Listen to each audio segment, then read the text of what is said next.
We are going into the Chicago Public Library's archives, locating information that will expose the tunnel systems located right under the city of Chicago. You know, here on this channel, that we are definitely not being told the full story regarding the tunnel systems all over the world, where they start off by telling us that the very first major tunnel project was dug under Lake Michigan to a water intake 2 miles out in 1864 to 1866. This is 29 years before the invention of the power tool. Digging massive tunnel systems under the lake, where it goes on to say that Chicago kept on digging away, creating thousands of miles of underground structures, where in my opinion, this is the beginning of the narrative for these tunnels that were created by the previous civilization. Thousands of miles of underground structures right underneath the city of Chicago, all according to public records in the Chicago Public Library. So let's go deeper. I was able to locate someone that has recently been inside the tunnel systems, and they shared what they saw with me. And now I'm going to share it all with you. We have seen these photos. They are on the internet, and here it is today. We can see that the railway is still there on the floor, looking exactly like we see in these photos that we are told is from pre-1906. Over 120 years ago, I was sent other photos that I think you will all want to see. These tracks lead throughout the entire tunnel system, using them as transportation throughout the entire city. We have shown in episode 42 how these tunnel systems are in every single city in the world, how they connect all of the buildings together underground. These buildings are bigger than we can see. There is so much more under our feet than we realized before, where we can see that this tunnel system leads right to the Chicago City Hall, a building that we were told was constructed in 1911. Of course, holding the fire story, where this is a nod, meaning one of three things, or a combination of them. In my opinion, of course, 1, it's letting them all know which building is from the old world. 2, where the catacombs are located. And or 3, where the tunnel systems are located. I believe it is a nod to these three things at this point. And we need to remember this for the future and keep track of what we continue to see throughout our research. They also tell us that there was a previous city hall. Now, it's very interesting that they tell us that these tunnels were constructed by the Chicago Tunnel Company. Great name. And their history begins by letting us know that there were initial tunnels. Initial tunnels. Are these not the tunnels that were found? You tell me. Especially when they go on to say that the city of Chicago had no idea what to do with these tunnels, granting the newly formed Illinois Telephone and Telegraph Company the rights to construct utility tunnels under the streets of Chicago in 1899. So 1899, they start making tunnels for phone lines. I thought we were told by the Chicago Public Library in their archives that they were digging thousands of miles of tunnels decades before this. That's right. We were told this. And the first telephone in Chicago didn't come until 1877. So what was Chicago doing digging tunnels for thousands of miles before the telephone? Because we know this wasn't the true purpose of these tunnels, and they are trying to push it off that they needed the tunnels for telephone cables in 1899, where we can see very clearly that the dates are beginning to collide, the very beginning of a massive narrative slip-up. So let's keep going. They continue on by saying that the initial plans for the tunnels called for filling them with phone cables, when we just showed that that is not true at all. This was not the initial plans for the tunnels. Not even close. We have found something massive, in my opinion. A massive lie. And here's where they're going to try and explain why they have railways in all of these tunnels. When the city, of course, said no, you cannot use the manholes to get the cables into the tunnels. Of course they did. They say, yes, we need you to dig tunnels for our phones. But no, you can't use the manholes to actually get the cables down there. I'm going to ask you, how ridiculous does that sound? Refusing to permit manholes through which cables could be unreeled into the tunnels. The plans were then changed, of course. Changed to include rails for hauling cable spools through the tunnels. Incredible. Where the city was largely unaware of the nature of tunneling. They didn't even know how big these tunnels were or where they went, saying they were unaware. Unbelievable. The clearest proof that we have ever been told on the tunnels, in my opinion. A huge sentence right there for our research. Can you see that these tunnels were constructed by the previous civilization now? Are you able to see the truth that a previous civilization was here, much closer to our timeline than what we have been told? And all of their work has been left behind for us to see, for us to uncover, where the first 16 miles of tunnels had to be excavated to remove earth carefully and systematically from an area in order to find buried remains. Now, we remember that the public library told us that there are thousands of miles of underground structures. Is this limited to just tunnels? Or is this another proof that there are buildings, structures, exactly like they say, right under our feet, underground? Thousands of miles of underground structures. What are we seeing today? I think we have unlocked something massive. I think they are very aware of what is under the ground at this point, and they were rediscovering it in the 18 and 1900s. And we are now following behind them right now. It's all out there. If you're able to read with open eyes, it clearly states that there are thousands of miles of underground structures right under the city of Chicago with maximum use of scarce real estate. Is this not exactly what we want to see? Is it not putting everything together for us? Connecting it all, showing that buildings are underground, real estate underground, thousands of miles of underground structures right under the city of Chicago. We now know that this is here. It is no longer a question of if the previous civilization's work is underground. It's now a matter of just finding them and exposing them to everybody in the world. We now know that they are there. We have photos of inside the tunnels. We know that they lead to all of the buildings. Thousands of miles of tunnels, underground structures, underground real estate. We know that there are thousands of miles of tunnels. We were told this. Yet here in 1910, the system is only showing us 60 miles on the map. So we know that there's a lot of tunnels that are not being shown to us today. And we know that these tunnels connect to these buildings. And I'm going to show that soon, including the city hall. It's so interesting to me that they leave this part of the story out every single time. We have never seen in any construction story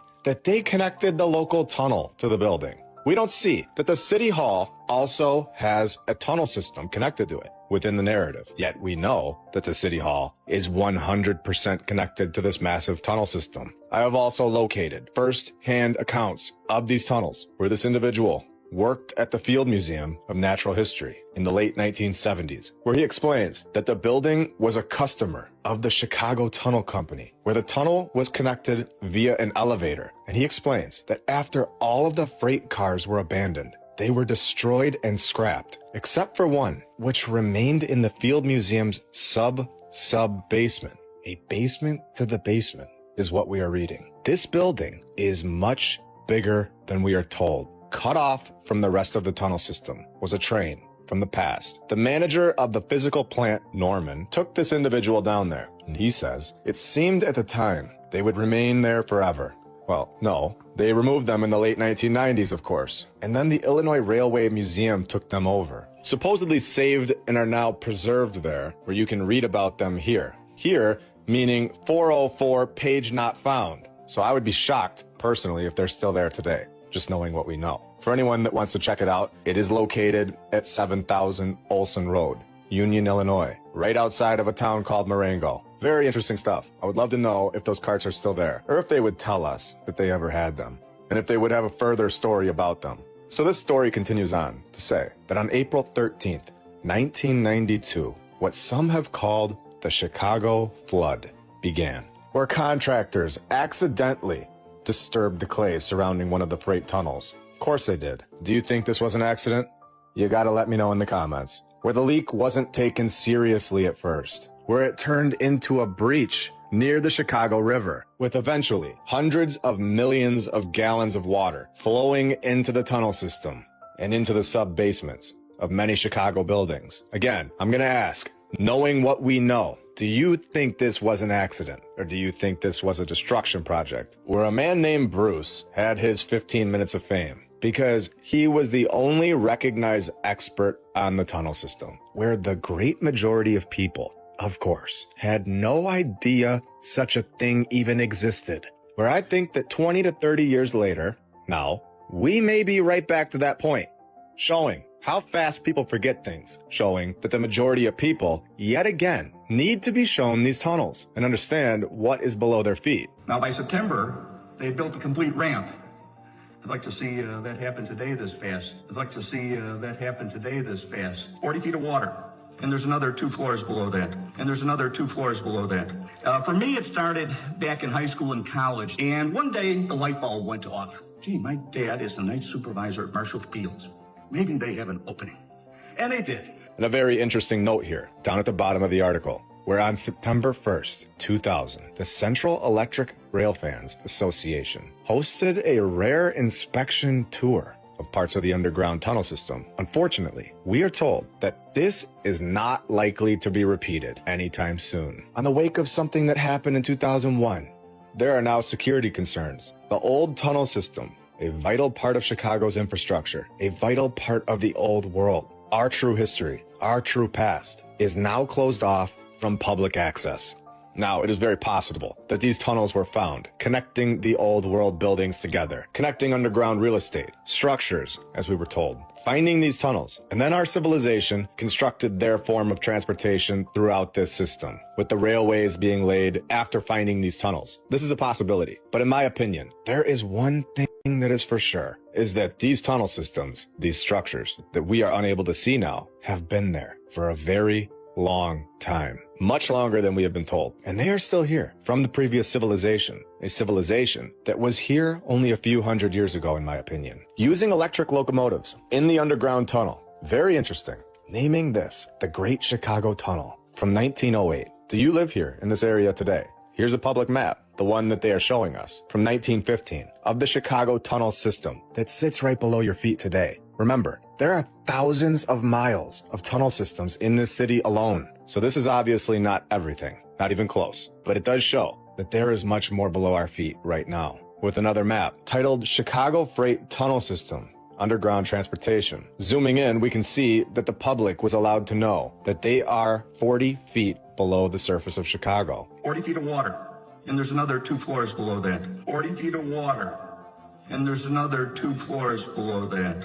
And pass under the river 11 times, holding 734 intersections, 26 private connections. Very interesting. Probably more than that. What do you think? Going on to the back of this thing, where it tells us that many warehouses and stores have direct private connections with the tunnels. These connections consist of approaches, switches, shafts, and elevators, which carry the tunnel cars to the levels above. And this is where things get very interesting, if they haven't been already. How tunnels are built in. In many of these cases, the tunnel connection was a part of the original plan of building construction. Do I need to read that again?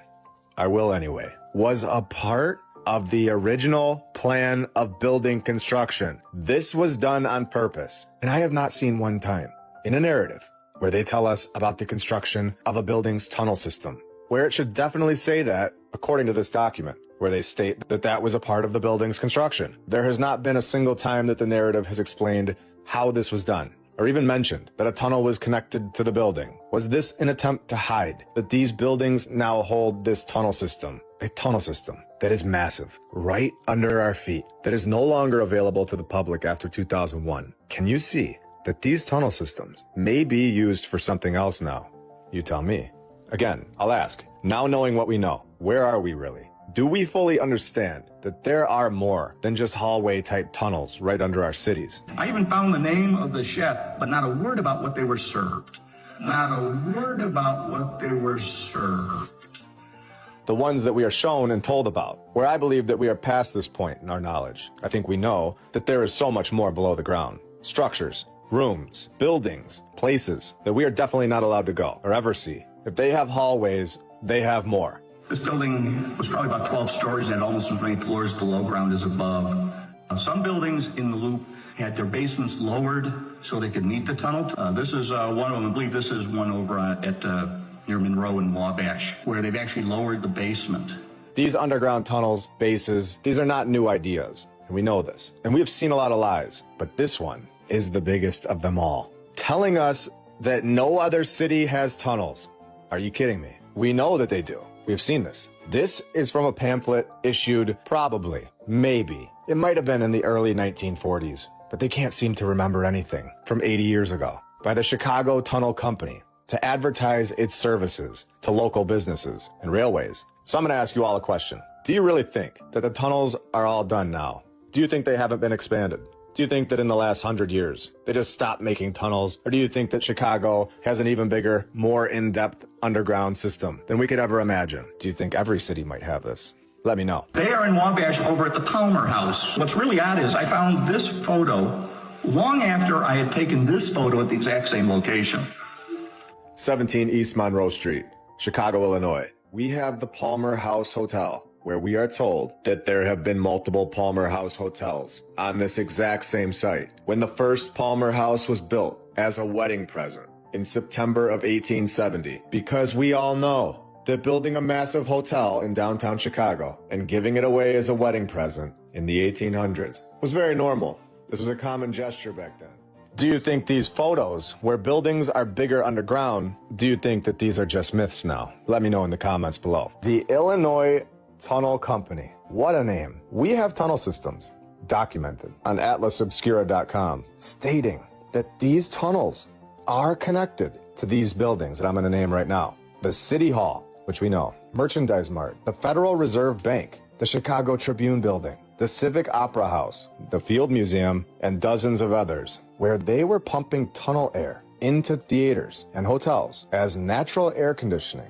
In 1959, the Chicago Tunnel Company went out of business, of course, and sold everything for $64,000. To who? Who bought this company and acquired all of their assets, or the old world's assets? According to the Chicago Tribune, the city assumed control of the tunnel system. So there we have it, where we find out that more buildings are connected, or they used to be, when in the early 1940s, the subway cut it off from the major department store clients along State and Dearborn, such as the Boston store. They have an underground tunnel. Carson Perry Scott got one too. The Fair, the Davis store, Mandel Brothers, and F.W. Woolworth and Company. All of these buildings got a tunnel back then, all connecting these buildings. And we of course remember the accidental flood from 1992, where it was of course an accident. Wait, what is this? A court case where it was revealed that the city was aware the tunnel was leaking before the flood. And the city basically allowed it to happen, where they knew it was leaking and did not properly maintain the tunnel, allowing for the breach and the destruction of the tunnel. Very interesting information. I wonder why they allowed it in 1992, where we are told that a man named George W. Jackson led the Illinois Tunnel Company. And when you begin to dig into this guy's narrative, it begins to reveal everything. When we find an article in the Chicago Examiner from January 1909,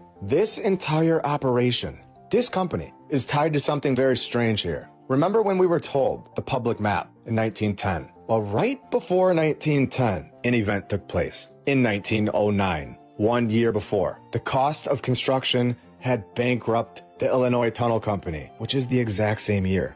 All a coincidence, of course, that this event took place as well. 1909, same year. 67 didn't make it by fire in an unprecedented lake disaster. Flames follow explosions. All of this happening 2 miles from the shore, inside the tunnels, where 48 were recovered. And it is known that many others are beneath the surface of the lake. Again, I'm going to ask you all, are we sure that these fire narratives are what they are? Are they not nods telling us what they found? I'm simply asking questions because we have seen so many times that these questions end with answers. Exact identification will probably never be made of many of them, for most of them are headless, burned or dismantled, all connected to George W. Jackson Company. Were these bones found within the tunnels, possibly bones of the past, and explained away with this narrative, trapped in the tunnel 160 feet below the ground? A fire that was actually an explosion, according to Chicagoology.com, where the source of the fire is that an explosion happened 3 minutes before the flames. Destruction of the past? Destruction of what they found? Where the dates are exact. And now switching from the Illinois Tunnel Company to the Chicago Tunnel Company, where another idea that I'm going to throw out there right now is that, is it possible that these tunnel systems were of course there from the past, from the previous civilization, but did these tunnels hold things inside them? Things that we have seen in episodes 72 and 78. Were these tunnel systems found underneath Chicago? Thousands of miles of tunnels Where else have we seen this? Odessa? Paris? What are inside those tunnels today? Have these tunnels in Chicago been cleaned out of what was once there and then given a new purpose? What are we finding? The deeper we go, the more information we gather. Thinking logically, why would they go through the trouble to create thousands of miles of tunnels under the city when they had dirt roads, creating all of these tunnels and only to use them from 1904 to 1959, using them for only 55 years and then blocking them off to the public? We are going to investigate a location that does not belong in our historical narrative. Situated 7,000 feet high, located in Turkey, we have Mount Nemrut. Yet another location that definitely should have been headlined in History 101. This place should have been one of the first things that we were all told about. Yet my history classes mentioned this location a total of 0 times. Clearly these heads did not fit into our narrative, where they are 100% destroyed. We can see that 7,000 feet up in the mountain did not matter to the past. Any altitude would do just fine. With their hammers and chisels in hand, they would climb up the mountain, construct perfect statues, and be back home for dinner. The narrative tells us that the pattern of damage to the heads suggests that they were deliberately damaged where it is admitted. And of course, they will never know who it was that destroyed them, where they are trying to tell us that they know exactly who built them and the exact year, where they tell us that it was 62 BC, not 61 and not 63, but negative 2086. They have all of this written down in their journals. No. And they begin to give us backstories on these statues, telling us that they were once seated with names of each god inscribed on them. How would they know this? That they were once seated with names of each god inscribed on them. How would they know this? Unless, of course, they were the ones that removed it. It's very interesting. Where at some point, the heads of the statues were removed from their bodies. Now, within this community, we have shown that there was a previous civilization here, a civilization that was extremely advanced. We have documented where there are groups funding these projects, funding these narratives to keep this previous civilization out of our history books. And these groups that were created in the last 60 years continue to go to these incredible sites and destroy them. Renovate them. Where this photo shows their work, in my opinion. You can see the heads at the bottom. And then you can see the stones were placed around the bottom of them. Clearly something that our civilization would do. The supposed evolved and advanced group. Just piling stones on the bottom of them. It's very advanced work. It's completely destroyed. And these heads at the bottom are not the same color as the heads above. So I'm guessing there were more statues that have been blown into millions of pieces here. And then we have this photo, where look at all of that grinded up material right behind them. Did we just throw the previous civilization's work right into a grinder and spit it out right behind the statues? You tell me. Here's a different angle of it, where I know I've seen this before. Anyone else see what I see? Let me know in the comments below. A very clear destruction site in my opinion. And here we can see just how difficult this would be 2,086 years ago, where we have seen this narrative before, when they built a cave thousands of feet in the air just to get a little privacy, when a much better location to chisel perfect statues 2,086 years ago would have been on the ground. And we all know this. They even have these stone molds where Turkey was supposedly running out of space 2,080 years ago. And this site was used for chiseling and stone molding practice. But we are told even the known history of the kingdom is a little shrouded in history. Shrouded to hide something, where we are told the name of the builder. They know exactly who built these things, if you can believe it. These sculptures were supposedly built by King Antiochus, built as a tomb sanctuary for himself. No. Where the facial features are Greek, and the clothing is more Eastern. And for the best part, and we are just getting started today, that these structures are no longer standing in their original positions. So we're at the point that we know that someone, a group, most likely the same group that we have seen all over the world, this group has most likely already been to this location, clearly destroying it. We have shown very clear evidence of this today, very clearly destroying the previous civilization's work, 7,000 feet into the mountains.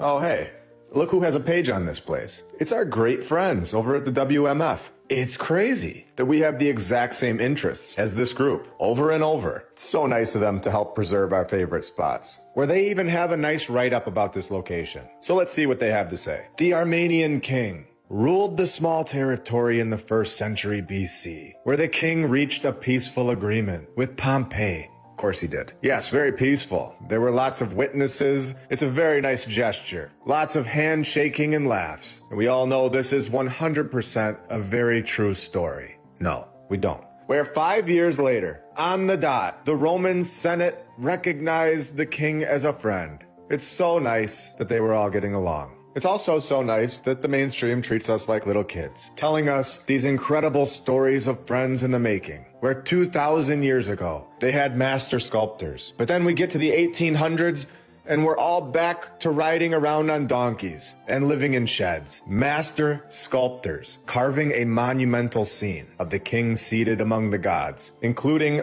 Greco-Roman deities. And then Abe Lincoln, a president of the United States, is born in a shack in 1809. So where exactly is the evolving and advancing thing that we're all told about over and over? 2,000 years of advancing. We're told by the mainstream narrative that 2,000 years ago, we had master sculptors carving seated kings 7,000 feet high on a mountain. After 1,800 years of advancing, you would think that we would have evolved a little bit and built more than just a couple statues on a mountain. You would think that we would have advanced, maybe a little bit even, into maybe making stone sheds at the very minimum. But no, we were making wooden sheds that didn't even have a bathroom. You had to go outside to the outhouse. Are we all seeing this? It's incredible when you really think about it. We are told there were some conflicts with Julius Caesar, and we've seen this in episode 77. Our 1 hour long episode where the owner just orders a palace and it's there forever. And now they say that 2,000 years ago, Antiochus orders the assembly of a mountain of crushed rock.